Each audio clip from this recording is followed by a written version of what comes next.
At last, Rashford, here we go guys. দেখো যখন থেকে র্যাশফোর্ডের রিউমার আসতেছিল যে র্যাশফোর্ডের সাথে লিঙ্কড বার্সেলোনা, নিকো এর পরে হচ্ছে যদি কোনো কারোর সাথে লিঙ্ক থেকে থাকে সেটা র্যাশফোর্ডের সাথে, তখন থেকে আমার একটা ডাউট ছিল র্যাশফোর্ডকে নিয়ে, ইভেন এখনও আছে যে র্যাশফোর্ড অ্যাকচুয়ালি আমাদের বার্সেলোনার সিস্টেমে ফিট হবে কিনা অ্যান্ড ফর্ম গেইন করতে পারবে কিনা, এটা হচ্ছে মেইন পয়েন্ট। সবচেয়ে বড় ডাউট হওয়ার কারণ সেটা হইতেছে যে তার প্রিভিয়াস সময়ে ম্যানচেস্টার ইউনাইটেডে খুবই বাজে ফর্ম এবং ম্যানচেস্টার ইউনাইটেডের ম্যানেজমেন্টের সাথে মিসবিহেভ, ডিসিপ্লিন ইস্যু, এই সকল কিছুর জন্য আমার ইন্টারেস্ট ছিল না র্যাশফোর্ডের জন্য যে সে বার্সাতে আসুক। তো এখন যেহেতু হেয়ার উইগো হয়ে গেছে, সো কিছু কিছু কথা আসলে না বললেই নয়। দেখুন র্যাশফোর্ডের ফর্মের ব্যাপারে এখনও আমরা বার্সা ফ্যানরা, ইভেন আপনারাও জানেন যে সবাই আমরা ডাউটে আছি, কারণ তার প্রিভিয়াস সিজনগুলোতে ম্যানচেস্টার ইউনাইটেডের সাথে খুব একটা ভালো ফর্ম তার যায় নাই।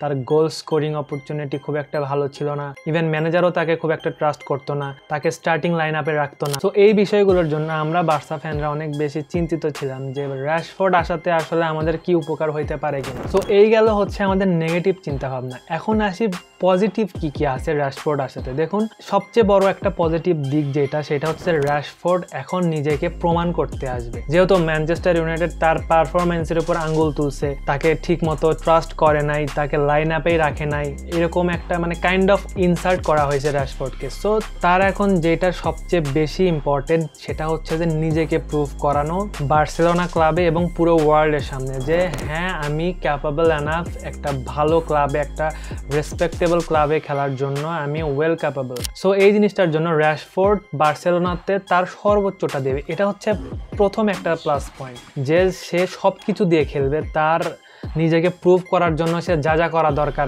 কোচ তাকে কিভাবে খেলতে বলবে, কোন পজিশনে খেলতে বলবে, সে প্রত্যেকটা কথা মানবে এবং তার এখানে কোচের কথা ডিনাই করার কোনো ওয়েই নাই। অ্যান্ড সেকেন্ড অফ অল যেটা বেশি পজিটিভ দিক সেটা হইতেছে যে র্যাশফোর্ড শুধুমাত্র একমাত্র বার্সেলোনার জন্যই ওয়েট করেছিল এবং সে অন্য কোনো ক্লাবের দিকে তাকায় নাই এবং কোনো ক্লাবের বিট সে শোনে নাই, কোনো ক্লাবের নেগোসিয়েশনে সে যায় নাই। তো এটা বলাই যায় যে সে বার্সেলোনাকে অনেক বেশি রেসপেক্ট করে এবং তার কাইন্ড অফ ড্রিম ক্লাব হইতে পারে বার্সেলোনা। সো এই জন্যই হয়তো সে অনলি ফোকাস করছে বার্সেলোনাতে, যে সে তার সব কিছু দিয়ে অফার করছে নিজেকে যে হ্যাঁ আমি অ্যাভেলেবল আছি, আপনারা আমাকে নেন এবং আমি আপনাদের ক্লাবের জন্য সর্বোচ্চটা দিব। সো আই হোপ র্যাশফোর্ড বার্সেলোনাতে ভালো কিছু করবে।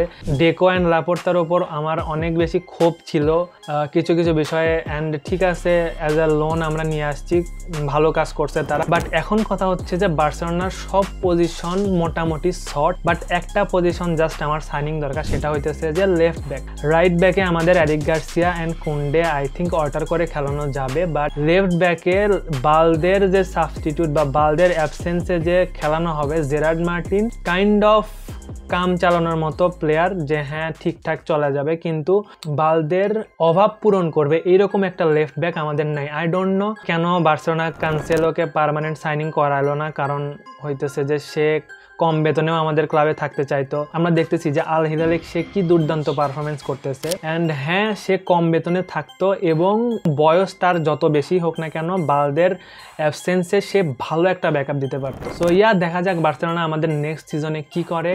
আই থিঙ্ক বার্সেলোনা মোটামুটি না খুব ভালোভাবে রেডি নেক্সট সিজনের জন্য, কারণ যে জায়গায় আমাদের ল্যাকিংস ছিল সেই জায়গায় তারা দরকারি সাইনিং করাইছে। সো অবশ্যই আমরা আশা রাখতে পারি, বাট এখনও আমাদের যেটা বলবো যে লেফট ব্যাক অ্যান্ড একটা সেন্টার ব্যাক হইলে আমাদের বার্সেলোনা টিমের জন্য আর কোনো কিছু বাকি থাকতো না। সো তোমাদের কি মতামত? Let me know in the comment section.